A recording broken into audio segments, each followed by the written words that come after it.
지난주 말씀 이어서 우리가 계속 살펴봅니다. 지난주 말씀이 조금 어려웠다는 이야기, 피드백을 받았습니다. 그래서 좀 더 듣기 위해서 녹화되어 있던 설교를 여러 번 들었다. 오히려 그렇게 해서 마음에 좀 충만함을 얻었다. 이런 피드백도 있었습니다. 사실 설교하는 저의 입장에서도 제가 하고 싶은 설교를 하는 그 주제 설교를 하면 좀 편하겠지만은 본문을 따라서 이렇게 강해 설교를 할 때 본문이 좀 어려우면 어떻게 설교할까 이런 고민이 좀 되지요. 지난주 설교 잠깐 살펴보면은 예수님께서 높은 산에 올라가셨습니다. 혼자 가신 게 아니라 제자 3명하고 같이 올라가셔서 예수님께서 변화가 아니라 변형이 되셨습니다. 어떻게 보면 육체의 몸에서 영의 몸으로 완전히 바뀌시게 된 거죠. 이 본문을 좀 이해하기 위해서 우리에게 던지는 질문은 왜 예수님께서 그 모습을 우리들에게 또 제자들에게 함께 올라가는 그 3명에게 이 모습을 보였냐, 왜 그만큼 중요하냐, 여기에 대한 질문이 필요하고 답이 필요하겠죠. 예수님께서 제자들과 더불어서 3명의 제자들로 더불어서 산에서 변형되신 것은 제자들 때문입니다. 조금 앞으로 거슬러 올라가 보면 예수님께서 길을 이렇게 같이 걸어가시면서 제자들에게 질문을 했죠. 사람들은 나를 누구라고 하느냐? 그러니까 엘리야라고 합니다. 어떤 사람은 선지자 중에 한 명입니다. 이렇게 이야기를 합니다. 그러면서 예수님께서 질문하지요. 너희는 나를 누구라 생각하냐? 오늘 우리들에게 너는 나를 누구라고 생각하느냐? 이렇게 질문을 합니다. 그때 이제 베드로가 기가 막힌 대답을 하죠. 주는 그리스도이십니다. 주는 그리스도시요 살아계신 하나님입니다 라고 엄청난 고백을 하게 됩니다. 이 고백이 놀라워서 예수님께서 큰 축복을 하지요. 이 고백 위에 내가 반석을 세우겠다, 천국의 열쇠가 있을 것이다 라는 어마어마한 약속을 해 주셨습니다. 그런데 우리가 시선을 두어야 될 것은 그 일이 있고 난 다음에, 그 고백이 있고 난 다음에 주님께서 비로소 이전에는 가르치지 않으셨는데 비로소 가르치신 메시지가 있습니다. 그게 뭐냐면 인자가, 즉 주님이 고난을 받고 버림을 받고 죽게 되고 죽어서 부활할 것이라는 이 메시지를 그전에는 한 번도 제자들에게 이야기하지 않다가 비로소 그 메시지를 전합니다. 근데 이제 베드로의 시선을 우리가 보면은 위대한 고백이 있었지만은 베드로는 주님의 비로소 가르치시는, 어떻게 보면 이때까지 참았다가 정말 중요한 메시지를 하는데 베드로는 그 메시지를 이해하지 못했습니다. 왜 죽으십니까? 왜 고난을 받으십니까? 나의 주님이 죽고 고난 받으시면 안 되지요 라고 반대를 했습니다. 엄청난 칭찬을 들었던 베드로는 깜짝 놀랄 만한 메시지, 또 말을 듣게 되죠. 사탄아 물러가라. 베드로 입장에서는 칭찬받았다가 야단받았다가 정신이 없겠죠. 하나님의 일을 생각하지 아니하고 도리어 너는 사람의 일을 생각하는구나 라는 메시지를 듣게 되죠. 아마 이 모든 일들은 두고두고 베드로 머릿속에 있지 않았을까 합니다. 예수님께서는 죽음에서 살아나신다는 부활이라는 엄청난 메시지를 전하고 있음에도 불구하고, 즉 이 메시지는 예수님이 누구신지, 너희가 나를 따라오는데 내가 누군지, 내가 이 땅에 와서 무엇을 하려고 하는지를 내가 분명하게 보였는데도 불구하고 제자들은 그것을 모르고 있는 거죠. 주님이 죽으시면 안 됩니다. 나의 주님이 죽으시다니요 라고 하는 그 생각에 지금 빠져 있는 겁니다. 앞의 말씀을 가만히 보면 주님은 죽으시고 고난받으시고 죽으시고 부활하신다는 내용뿐만 아니라 앞에 있는 8장 38절 말씀에 보면은 재림도 말씀하십니다.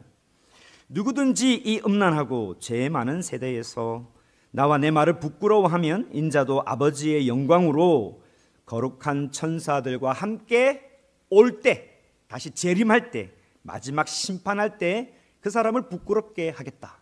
이 짧은 메시지 속에 고난받으심, 죽으심, 부활하심, 재림이라는 엄청난 메시지를 전하고 있습니다. 다 말씀을 하신 거죠. 그동안 말씀을 가르치시고 귀신을 떠나보내고 병든 자를 고치시는 예수님을 가장 가까이에서 바라보았던 이 제자들의 입장에서는 예수님의 말씀, 죽으심, 부활하심, 그리고 다시 오신다는 이 메시지가 제자들에게는 얼마나 어려운 메시지였겠습니까? 그건 우리들에게도 마찬가지 아니겠습니까? 내가 복 받기 위해서 예수님 믿는다. 죽어서 천국 가기 위해서 그래 나 예수님 믿을 거야. 예수님 잘 믿으면 병 고침 받을 수 있어. 예수님 잘 믿으면 자녀가 성공할 수 있어. 예수님 잘 믿으면 가난에서 벗어날 수 있대. 우리가 그런 마음으로 주님을 믿는다면 예수님을 따르고 주님 믿는데 아무런 어려움이 없고 주님의 메시지가 달콤하게 분명히 확실하게 들릴 것입니다. 그런데 어떤 사람에게 제자들에게 했던 것처럼 주님이 고난받으시고 죽으시고 부활하시고 재림한다는 이 메시지가 무슨 뜻일까? 도저히 이해할 수 없는 어려운 말씀이 되지요. 주님의 이 말씀은 이후에 주님을 따르는 신실한 제자들에게는 코어, 핵심 메시지가 되어서 자신들의 신앙에 내가 누구를 믿고 무엇을 믿고 내가 예수님을 따른다는 확실한 메시지가 되지요. 예를 들면 빌립보서 3장 10절에서 11절 말씀에 보면 사도 바울은 이런 말씀을 합니다. 내가 그리스도와 그 부활의 권능과 그 고난에 참여함을 알고자 하여 그의 죽으심을 본받아 어떻게 해서든지 죽은 자 가운데서 부활에 이르려 한다라는 핵심 어떤 믿음의 메시지를 전하지요. 나의 믿음이 단순히 복을 받는데 그치지 아니하고 나의 믿음이 주님을 따라서 고난에 참여하고 내가 그 고난 가운데서 부활에 이르겠다는 어떻게 보면 알 수 있고 어떻게 보면 도대체 무슨 소리지 하는 이 메시지를 계속 전하고 있는 거죠. 사도 바울의 이 메시지는 예수님을 따르는 사람, 예수님을 믿는 제자는 예수님의 죽으심과 부활하심과 더불어서 마지막 날 거룩한 천사들과 더불어서 어쨌든 마지막 이 모든 일을 심판하러 오신다는 것들이 이 신앙의 핵심으로 잡고 있는 거죠. 그래서 이 모든 주님의 메시지가 삶 속에 녹아납니다. 내 현재의 삶 속에서 예수님의 죽으심이 의미가 있고 내 현재의 삶 속에서 주님의 부활하심이 생생하게 살아있고 내 현재의 삶 속에서 주님을 기다리는 삶이 생생하게 있다는 것입니다. 이 땅의 삶이 전부가 아니라는 그런 강력한 믿음을 가지게 되지요. 반드시 살아나서 영원한 생명을 산다는 뿐만 아니라 그 영원한 생명을 지금 내가 살아가고 있다는 약속된 삶을 살아가고 있는 사람이 되는 거지요. 그래서 현재의 삶에 그게 녹아납니다. 주님의 죽으심을 묵상하고 주님의 부활하심을 알고 주님의 재림을 내 신앙의 코어로 아는 사람은 어쨌든 반드시 삶 속에서 어떤 열매로 드러나는 거죠. 누가 멸시해도 기죽지 않습니다. 돈이 없어도 그것으로 나나 남을 평가하지 않습니다. 감옥에 갇혀도 찬송할 수 있습니다. 암 선고를 받고 당신은 몇 개월 못 삽니다 라고 해도 그 얼굴에 미소가 사라지지 않습니다. 예수님의 죽으심과 부활의 능력을 깨달은 사람은 사도 바울처럼 고백하게 되지요. 나는 날마다 죽습니다. 그러나 날마다 나는 살아납니다 라고 하는 새로운 피조물로서의 그 신비스러운 믿음의 세계에서 신앙생활 하는 것을 볼 수 있죠. 그래서 로마서 6장 4절 말씀에 같이 한번 읽어볼까요? 그러므로 우리가 그의 죽으심과 합하여 세례를 받음으로 그와 함께 장사되었나니 이는 아버지의 영광으로 말미암아 그리스도를 죽은 자 가운데서 살리심과 같이 우리로 또한 새 생명 가운데 행하게 하려 함이니라. 하나님이 아들 예수 그리스도를 죽음 가운데서 살리신 것처럼 나도 그와 같은 부활의 삶을 살아갈 수 있도록 아버지께서 나를 인도하실 것이라는 확실한 메시지를 가지고 있고 교회들에게 끊임없이 이 말씀으로 설교하고 있는 것을 보지요. 때문에 십자가에서 죽으시고 다시 부활하신 예수님을 믿는 사람은 얼굴에 사실 불만이 없습니다. 불만이 있을 수가 없지요. 우리 안에는 옆에 사람 이를 보면서 또 서로 체크한데 사실 주님이 말씀하시는 제자들에게 이야기하는 이 핵심적인 메시지를 우리가 분명하게 알고 있으면 우리 안에 사라지지 않는 기쁨이 있습니다. 사라지지 않는 기쁨이 있는 것이죠. 때문에 베드로처럼 주는 그리스도시요 살아계신 하나님입니다라고 고백하면서도 삶에 불만이 가득한 사람은 사실 주님이 변화된 모습을 제자들에게 보여준 것처럼 나의 신앙을 점검해 볼 필요가 있는 겁니다. 좀 더 쉽게 말씀드리면 우리도 제자들과 같이 높은 산에 변형되신 그 예수님을 깊이 묵상할 필요가 있다는 것입니다. 하늘 아버지께서는, 아버지 하나님은 자신의 믿음을 점검할 필요 있는 이 제자들을 위해서 사랑하는 아들 예수 그리스도를 변형시켜서 제자들에게 분명한 메시지를 전하고 있는 거죠. 너희가 지금 믿고 너희가 붙들고 전파할 예수가 누군지를 똑똑히 하늘 아버지께서 제자들에게 보여주고 있는 겁니다. 죽음에서 부활하실 하나님의 아들이 되실 분이고 아들이시고 다시 이 땅으로 심판으로 임하실 영원한 왕이란 사실을 제자들에게 분명하게 가르칩니다. 이 메시지가 이해하기 되게 쉬워 보여도 여전히 제자들에게는 어려운 메시지가 됩니다. 베드로가 실패하지요. 영광스러운 메시지가 있음에도 불구하고 초막셋을 짓고 거기서 살고 싶어하는 우리의 모습과 똑같은 모습을 연출하게 됩니다. 모양은 베드로의 이야기는 고상해 보일 수 있지만은 영적으로는 실패한 모습이 베드로가 되는 것입니다. 산 위에도 제자들이 실패했는데 오늘 말씀을 읽어보면 산 아래도 제자들이 실패했다는 것을 보게 됩니다. 예수님께서 산에서 내려오십니다. 베드로, 야고보, 요한과 더불어서 산에서 이렇게 내려오지요. 산 아래가 시끌벅적했습니다. 이 장면을 보면 구약의 어떤 일들이 생각나죠. 모세가 산에 올라가서 하나님의 계시의 말씀을 듣고 십계명을 들고 내려올 때 모세를 기다리다가 지쳤던 백성들은 금송아지를 만들어 놓고 이게 애굽에서 우리를 인도한 신이다 라고 찬양하면서 잔치하고 술 먹고 파티하고 하는 일들이 벌어졌습니다. 백성의 실패의 모습인데 오늘 모습도 제자들이 실패한 모습으로 연출이 되고 있습니다. 제자들은 어떤 면에서 실패했습니까? 우리는 이 실패를 주의할 필요가 있겠지요. 제자들이 사람들에 둘러싸여졌습니다. 그리고 그 가운데 서기관들이 있었습니다. 서기관들이 제자들과 더불어 논쟁합니다. 오늘 본문에 보면 변론했다, 논쟁했다고 되어 있지만은 사실은 공격하는 겁니다. 그 공격의 대상은 예수님이겠지요. 너희가 믿는 예수님에 대해서, 너희가 믿는 선생에 대해서 끊임없이 공격합니다. 알고 보면 베드로나 이런 제자들은 그냥 고기 자비하는 어부들이니 뭐 얼마나 교육을 받았겠습니까? 그러나 서기관들은 탁월한 사람들입니다. 모든 성경을 꿰뚫고 있는 이 사람들이 끊임없이 공격을 할 때 정말 무식쟁이인 제자들이 어떻게 그 변론에서 이길 수 있겠습니까? 곤란해지죠. 그러나 사실 더 곤란한 상황에 직면하게 되었습니다. 실제적인 문제가 발생했습니다. 오늘 같이 말씀을 읽어서 여러분 잘 알겠지만은 어떤 아버지가 아들을 데리고 왔습니다. 귀신이 들려있는 아들입니다. 심각했습니다. 아주 어렸을 때부터 이 아이를 잡고 있었습니다.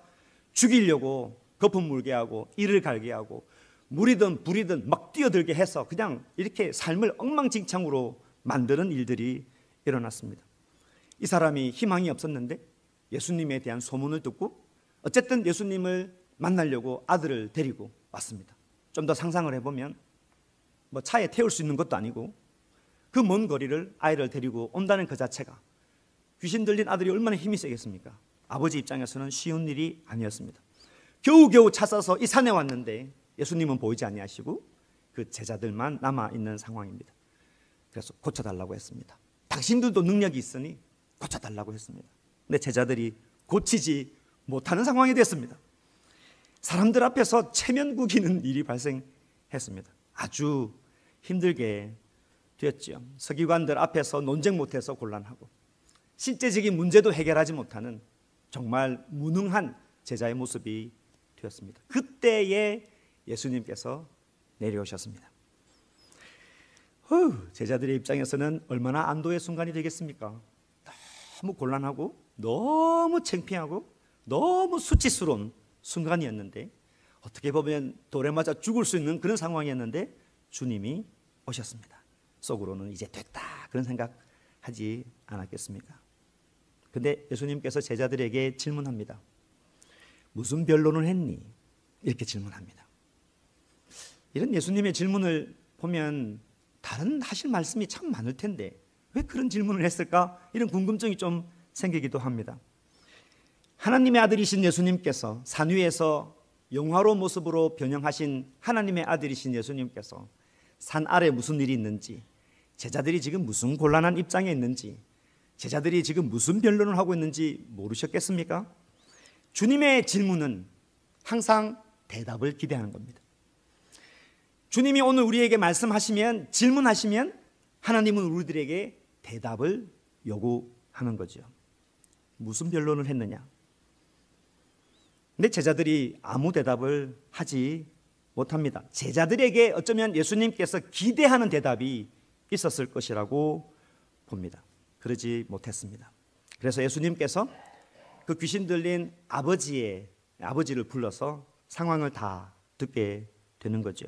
그렇게 듣고 난 다음에 19절에 보면 베드로에게도 막 이런 말씀을 하셨지만은 19절 보니까 이런 말씀합니다. 대답하여 이르시되 믿음이 없는 세대여. 그냥 일반적으로 모든 세대를 말하는 게 아니라 딱 꼬집어서 아주 곤란하고 아주 수치스러운 순간에 직면해 있는 7명 맞습니까? 3단 아닌데 8명입니까? 감사합니다. 아무튼 이 제자들에게 이야기하는 거죠. 그 제자들을 바라보고 믿음이 없는 세대여 라고 말씀하시면서 내가 얼마나 너희와 함께 있어야 되고 내가 얼마나 너희를 참아야 하느냐 이런 말씀하시면서 이제 그를 내게로 데려오라 이런 말씀을 하시게 되죠. 정황을 보면 예수님이 되게 답답하시고 화가 나신 상황이 됩니다. 예수님이 제자들에게 기대했던 대답은 뭐였을까요?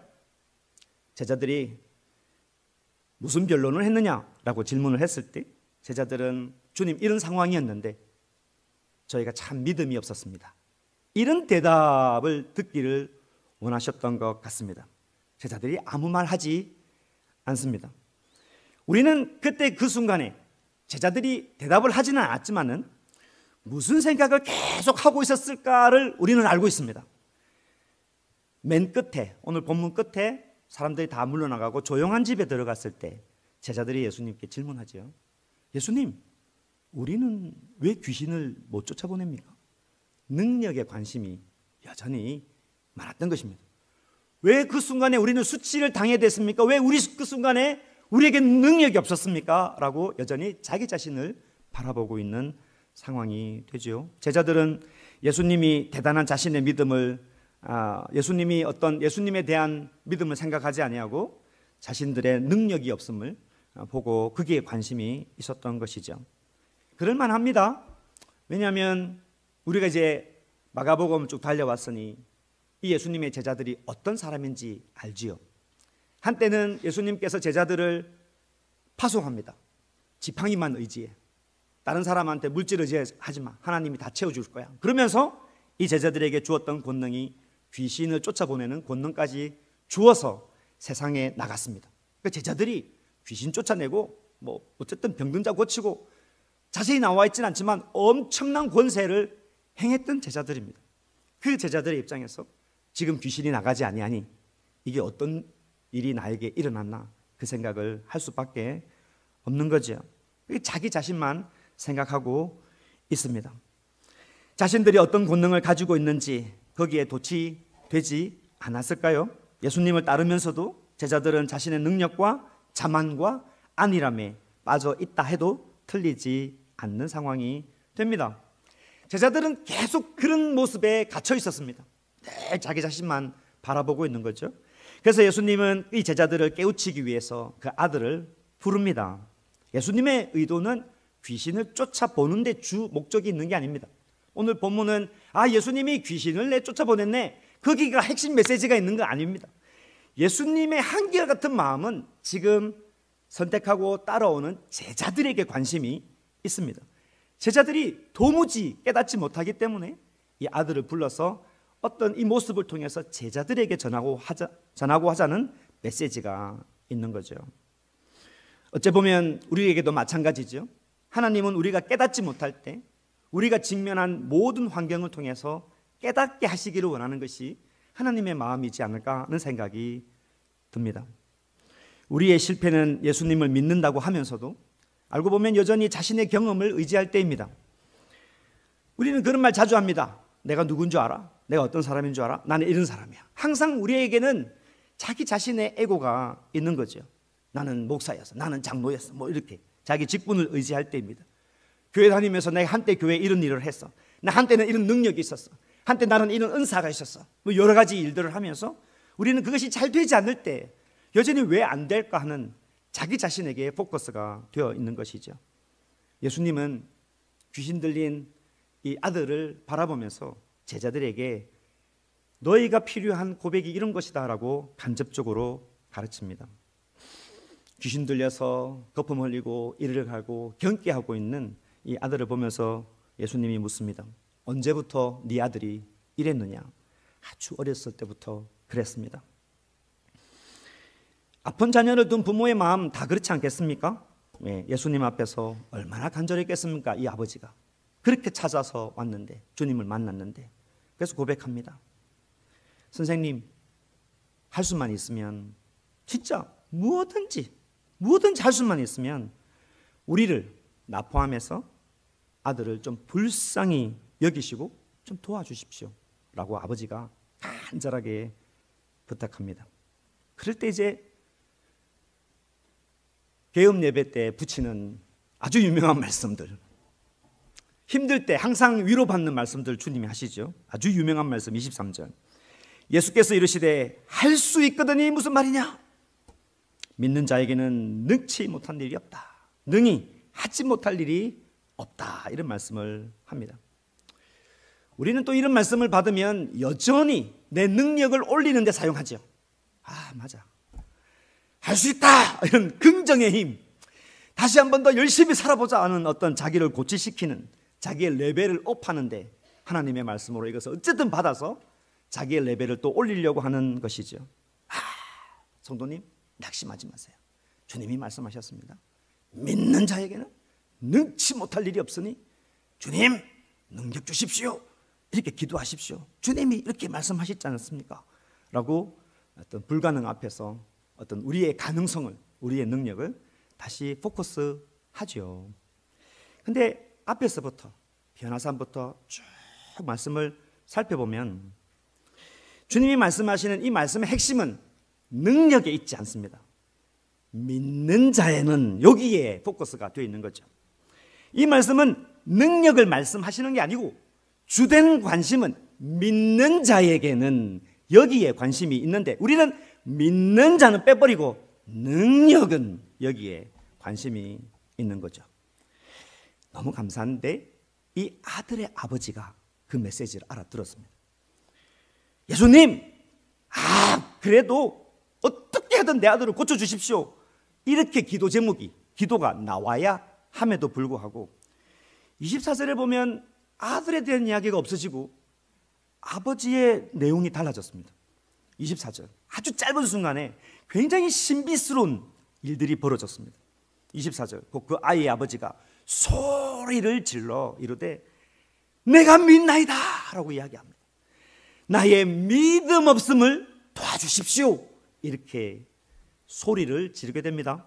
성경의 어떤 사본에는 소리 질렀다는 이 사본에, 다른 데는 울면서 큰 소리로 했다, 이렇게 되어 있습니다. 아주 크게, 우리나라 말로는 대성통곡이 되겠죠. 눈물 콧물 막 흘리면서 아버지의 사실 눈에는 아들밖에 보이지 않을 수 있음에도 불구하고 여전히 마음에는 내 아들이 낳았으면 좋겠다는 마음이 아주 가득했을 텐데도 주님과 더불어서 이 짧은 신비스러운 대화를 하면서 주님의 말씀의 권능을 보았고, 이분이 그냥 능력 있는 선생이 아니다 는 것을 바라보면서 자신의 믿음 없음을 도와주십시오 라고 불신, 자기의 불신에 대해서 엄청나게 회개하며 통곡하며 하나님 앞에 나아가는 모습을 보게 되죠. 그래서 결과적으로 그 믿음 덕분에 아들이 나아진 겁니다.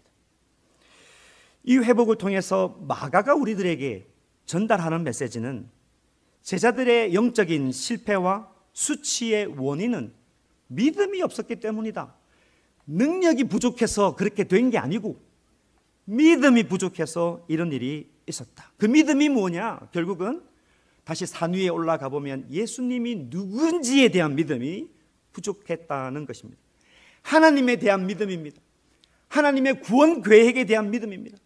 눈에 보이지 않지만 하나님께서 이스라엘 백성들을 불러셔서 엄청난 구원의 일을 지금도 생생하게 이끌어 가시는 전능하신 하나님에 대한 믿음이 필요하다는 것을 말씀합니다.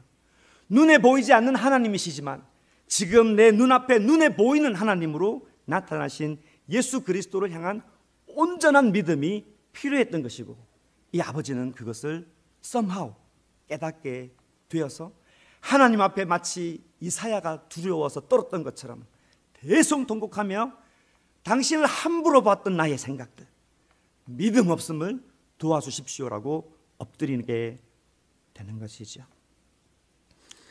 입술로만 주님 믿습니다 라고 고백하는 것이 아니라, 그렇습니다, 주님이 죽으신 것, 주님이 부활하신 것, 다시 오심이 내 인생의 정말 핵심의 믿음이 되어서 그 전능하신 하나님이 일하시는 것을 바라보고 지금 현실의 내 삶을 해석해 나가며 하나님의 그 나라를 기다리는 사람이 참된 믿음이라는 것을 보여주죠. 하박국 말씀 보면 우리가 잘 아는 기막힌 말씀이 나오죠. 비록 무화과 나무가 무성하지 못하며 포도나무에 열매가 없으며 감람나무에 소출이 없으며 밭에 먹을 것이 없으며 우리의 양이 없으며 외양간에 소가 없을지라도, 같이 읽어볼까요?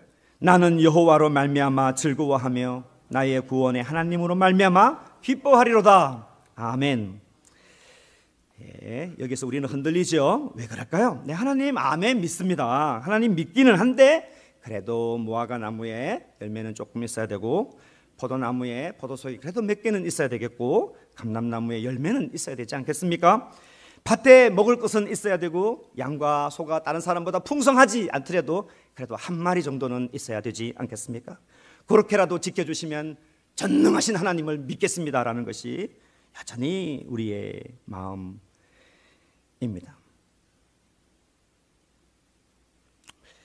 사실 우리에게는 믿음이 있는 것처럼 보이지만 사실 믿음이 제자들처럼 전혀 없음에도 불구하고 우리는 자신의 물질, 명예, 권력, 자존심에 목매여 있습니다. 심지어 교회 안에서조차도 그런 명예와 자기의 자존심으로 살아가고 신앙하려고 하는 사람도 적지 않다는 것이죠.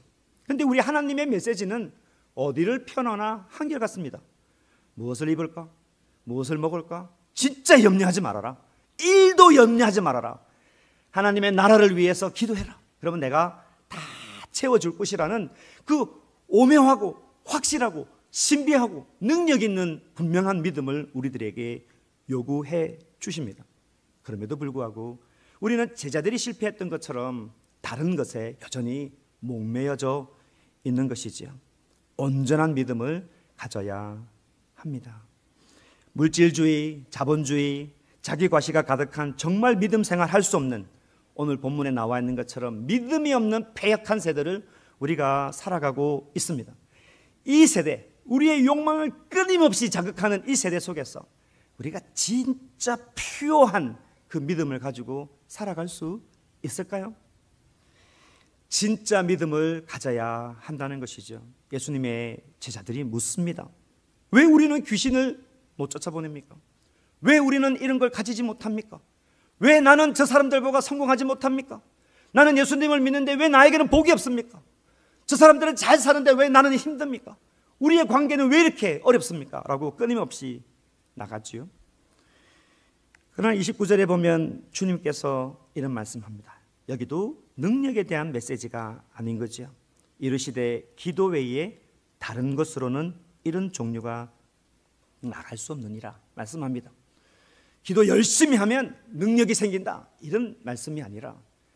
믿음을 위해서 기도를 해야 된다.